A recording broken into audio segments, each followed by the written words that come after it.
Hello दोस्तों, आज की जो हमारी नई सीरीज में शुरू करने वाला हूँ। कल तक हमने दो लोकसभा चुनाव के ऊपर दो बनाए, वो भी बीच बीच में हमारे वीडियो आते रहेंगे। पर ये मैं स्पेशली बना रहा हूँ, मेरे डेयरी परिवार है एक डेयरी का पूरा नॉर्थ इंडिया का, जिसमें मैं काफ़ी सारे लोगों को जानता हूँ।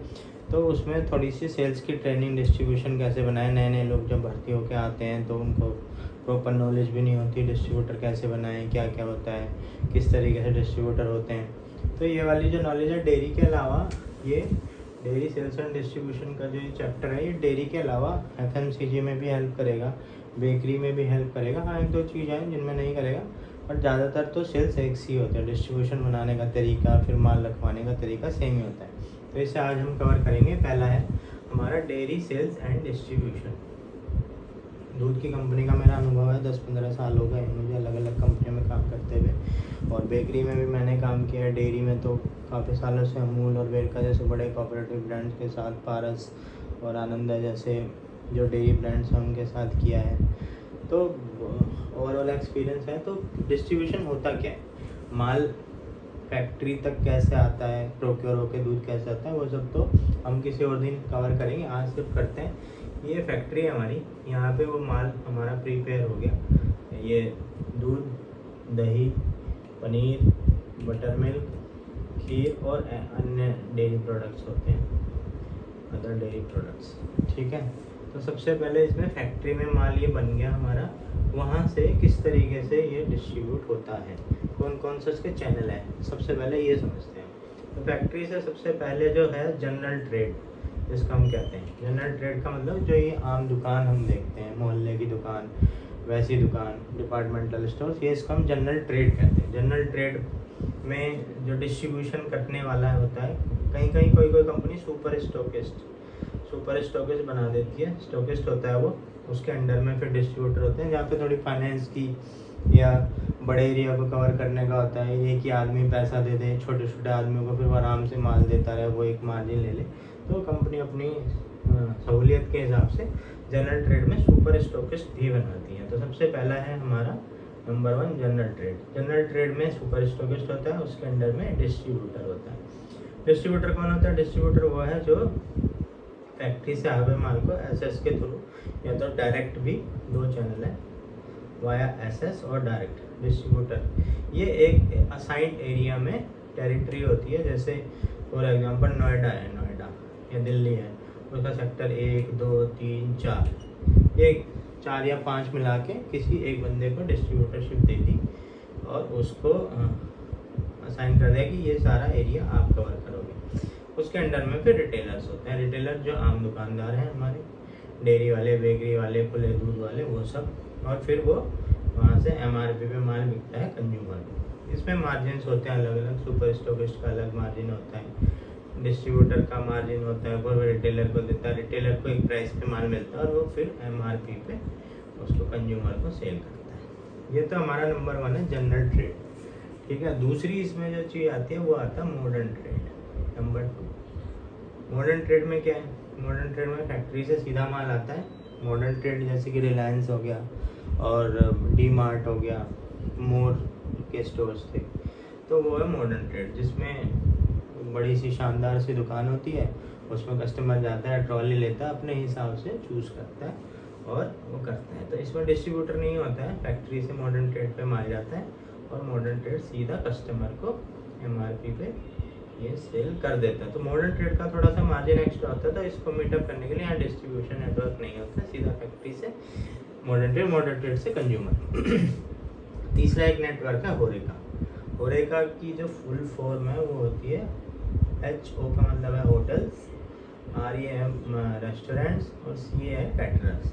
होटल्स, रेस्टोरेंट और कैटरर्स मतलब जो बल्क में माल लेते हैं फिर अपना यूज़ करते हैं। उनकी यूसेज रहते हैं दही के लिए, वो दही की जैसे वो अपना दही का कस्टमर को देंगे, रायता बनाएंगे या कोई और चीज़ें बनाएंगे, और पनीर का वो पनीर पकौड़ा, पनीर पसंदा, ये सब्जियां बनाएंगे अपने होटल्स में, रेस्टोरेंट्स में। और कैटरिंग वाले शादियों में उसको यूज़ करते हैं। बल्क, ज़्यादातर इसमें बल्क यूजर्स होते हैं, बल्क में सामान लेते हैं और फिर उसको एंड यूजर होता है यहाँ पे सीधा कस्टमर ही, वो बना हुआ सामान उसको मिलता है। ऐसा कोई एमआरपी वाला चक्कर यहाँ पे नहीं होता कि इसमें बनने के बाद एंड प्रोडक्ट कस्टमर को मिलता है। और आजकल एक चौथी कुछ दिनों से आफ्टर कोविड ये बहुत तेज़ी से ग्रोथ कर रही है, ये है new chain of distribution online और थ्रू होम डिलीवरी एप्स।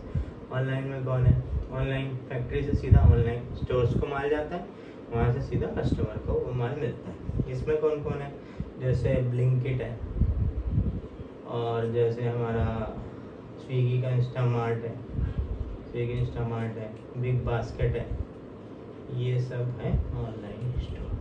तो अभी फ़िलहाल जो हम देखते हैं वो 4 ही तरीके का ऐसे डिस्ट्रीब्यूशन बना हुआ है, ठीक है। इस 4 तरीके से सारे के सारे प्लांट फैक्ट्रियाँ इसी तरीके से करती हैं। तो अभी हम इसमें सबसे पहले जनरल ट्रेड के बारे में डिटेल थोड़ी समझ लेते हैं कि ये क्या है। जनरल ट्रेड में किस तरीके से डिस्ट्रीब्यूटर होता है, कितनी वो दुकानें कवर करता है, कितना वो एरिया कवर कर सकता है। ख़ासतौर से डेयरी और बेकरी के लिए मैं बता रहा हूँ। डेयरी इंडस्ट्री में एक स्पेसिफिक टाइम होता है, उसी टाइम में डिलीवरी करनी होती है। तो जनरल ट्रेड में है जो रिटेलर्स पे, नॉर्मल रिटेलर्स पे सप्लाई करे। और मिल्क का आपको पता ही है, बड़ा डिस्ट्रीब्यूशन नेटवर्क जो तरीका है बहुत ही फास्ट होता है। तो ये सुबह 5 बजे से लेके 7 बजे तक लास्ट AM ये हो जाता है। तो सभी को 5 से 7 बजे ही माल चाहिए होता है। तो आपके पास चलो कहीं कहीं 4 बजे से डिस्ट्रीब्यूशन होता है, 3 घंटे 3 आवर्स का टाइम है। इन 3 घंटों में ही सारे की सारी आपका दूध दही पनीर की सप्लाई कर देनी होती है। तो ये सप्लाई कैसे करी जाती है, तो अब आप देख लो 4 बजे से 7 बजे तक 3 घंटे में एक आदमी कितनी दुकानें कवर कर सकते हैं, 40 to 45, बल्कि एक्सपर्ट तो ऐसे कहते हैं 35 to 40 के रिटेलर्स होने चाहिए। तो जनरल ट्रेड में डिस्ट्रीब्यूटर के अंडर में 30 से 35 से 40 दुकानें, ठीक है। 35 से 40 दुकानों पे ही वो सप्लाई करता है। फिर वो अलग अलग रिटेलर्स कस्टमर तक अपना माल पहुंचाते हैं, कुछ होम डिलीवरी करते हैं, कहीं कस्टमर खुद आता है, और ये पूरा दिन ऑल डे सेल करते रहते हैं। तो एक जो डिस्ट्रीब्यूटर है वो 30 से 40 दुकानों में ही सप्लाई कर सकता है, ख़ास तौर से मिल्क के लिए। तो अगर हमें मिल्क का डिस्ट्रीब्यूटर बनाना है तो हमें क्या करना होगा, या तो मैं करीब जैसे नोएडा एक टेरिटरी है मॉडर्न, और एक है दिल्ली का रोहिणी एरिया। तो इसमें नोएडा में क्या सेक्टर्स हैं, तो एक सेक्टर में 5 से 7 दुकान है, मार्केट्स हैं बीच में। ऐसे ही रोहिणी है, रोहिणी में भी सेक्टर्स हैं, इसमें भी 5 से 7 दुकान है। तो हम 5 सेक्टर एक डिस्ट्रीब्यूटर से कवर करा सकते हैं। तो 5 सेक्टरों में 30 से 35 दुकानों पर जाएगा, सप्लाई करेगा, फिर अपना माल देगा, फिर एक ब्रेक लेगा, फिर अपना क्रेट और पैसे इकट्ठा करेगा, अगले दिन का ऑर्डर लेगा। ये डिस्ट्रीब्यूशन यहाँ फिनिश हो जाएगा। दूसरा जैसे रोहिणी है, सेम ऐसी। एक है थोड़ी सी जो ओल्ड टाइप हमारी कॉलोनीज है, दिल्ली में भी है, हर जगह ऐसी कॉलोनी होती है, जैसे कि ओल्ड दिल्ली का जो एरिया है वहाँ पे, या तो वेस्ट दिल्ली का एरिया है, खयाला, ऐसे विष्णु गार्डन, इस तरीके का जो एरिया, उसमें कैसे डिस्ट्रीब्यूशन होगा, उसमें बहुत सारी दुकानें एक ही गली में, 1 2 3 4 5 6 7 8 9 10। तो उसमें हमें कॉलोनी होगी, पूरी होगी, विष्णु गार्डन हो गया, ये 2-3 एरिया मिला के 30 से 40 दुकानें जितने एरिया में हो जाए वो एक डिस्ट्रीब्यूटर को दे दी जाती है। यहाँ पे डिस्ट्रीब्यूटर 40 से ज़्यादा 50 से 60 दुकान भी कर सकता है, क्योंकि वो 5-5 है, टाइमिंग मैच हो जाती है, ठीक है। इसके बाद हम आते हैं, ये तो हो गया जनरल ट्रेड में डिस्ट्रीब्यूशन, कस्टमर तक माल कैसे पहुँच गया। हाँ, अगर हमने जिस तरीके से डिस्ट्रीब्यूटर, कोई स्ट्रॉन्ग डिस्ट्रीब्यूटर होता है तो वो क्या कर सकता है, नंबर ऑफ रूट्स अपने चला सकता है, 1 रूट 2 रूट 3 रूट 4 रूट। वो बोलेगा मैं 4 सेल्समैन, 1 सेल्समैन, 2 सेल्समैन, 3 और 4, मैं 4 सेल्समैन रख लेता हूँ, वो 30 से 40 दुकान कवर करेंगे, और मेरी इस तरीके से करीब 150 से 200 दुकानें कवर हो जाएंगी। जिसको बड़ा बिजनेस करना होता है वो इस तरीके से भी इसको कर सकता है। तो ये हमारा जनरल ट्रेड का पूरा एक किस तरीके से डिस्ट्रीब्यूशन होता है, किस तरीके से होता है। शुरुआत में जब भी डिस्ट्रीब्यूटर आप बनाओ जनरल ट्रेड का और उसको लॉन्च करो, तो उसके साथ ईच एवरी डिस्ट्रीब्यूटर इज़ के साथ एक PSR लगाना चाहिए, ऐसा अच्छा होता है।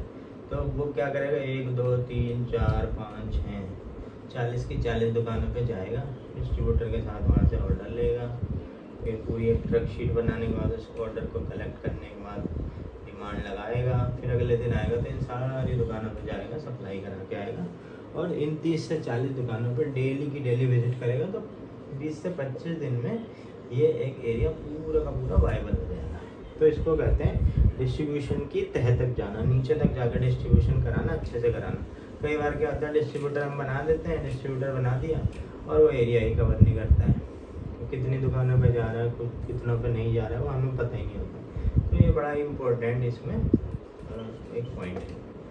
ये हो गया हमारा जनरल ट्रेड का। फिर हम मॉडर्न ट्रेड। मॉडर्न ट्रेड में हैं हम, रिलायंस हो गया और बिग बार, ये अपना डी मार्ट हो गया, और इस तरीके से बड़े बड़े जो स्टोर्स हैं उनसे बात करते हैं, वहाँ पे अपना प्रोडक्ट प्लेस कराते हैं, उनको कोई स्कीम देते हैं, उनका जो भी MRP है वो लोग कस्टमर को सेल करते हैं, वहाँ कोई ना कोई स्कीम या प्रमोशन एक्टिविटी करा के उनको हम ये पूरा का पूरा डिस्ट्रीब्यूशन कराते हैं। वो तो एक ईजी सिस्टम है। तीसरा, बस यहाँ पे ऑर्डर लेने में, इनको स्टार्ट करने में, ये डॉक्यूमेंटेशन करने में ही टाइम लगता है।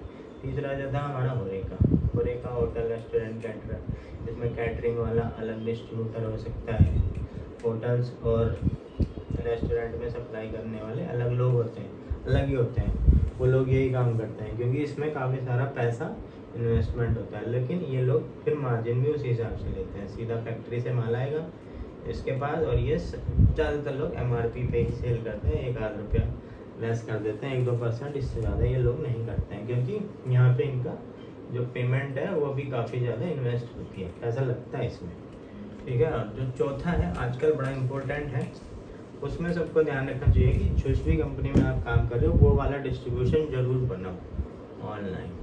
ऑनलाइन एप्स वाली जो कंपनियाँ उनके साथ लग के अपना डिस्ट्रीब्यूशन नेटवर्क उसमें ज़रूर बनाएं। या तो अगर हो सकता है कोई कंपनी अपनी खुद की ऐप बना के सेल्फ ऐप करना चाहती है तो वो भी वो कर सकते हैं। इसमें भी वही है, ऐप है, आजकल तो सबके हाथों में फ़ोन होते ही है, तो ये बेहद ही अच्छा है। आने वाले अगले 5 सालों में आप देखना, होम डिलीवरी के थ्रू घरों में बैठ के अगर हम दूध पहुंचाएंगे, दही पहुंचाएंगे, ब्रेड पहुंचाएंगे, तो ही हमारा माल बिकेगा। दुकान पे माल लेने वाले कस्टमर बहुत ही कम हो जाने वाले हैं। तो इस तरीके से हमें अभी उसी तरीके से प्लानिंग करनी चाहिए और हमें ये स्टार्ट करवा देना चाहिए।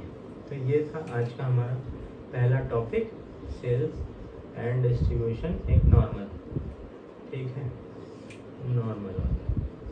अब हम अगला टॉपिक कल कवर करेंगे, वो इससे आगे चलेंगे कि किस तरीके से होता है, क्या क्या उसमें हमें ध्यान रखना होता है, किस तरीके से सप्लाई होती है, सप्लाई चेन में क्या होता है, ठीक है, और प्रोडक्ट की क्वालिटी अच्छी कैसे है वो कैसे इंश्योर करना चाहिए, हमारी डीप पेनिट्रेशन हो वो कैसे हमें इंश्योर करना चाहिए, ये हम कल अगले वाले टॉपिक में इस चीज़ को कवर करेंगे।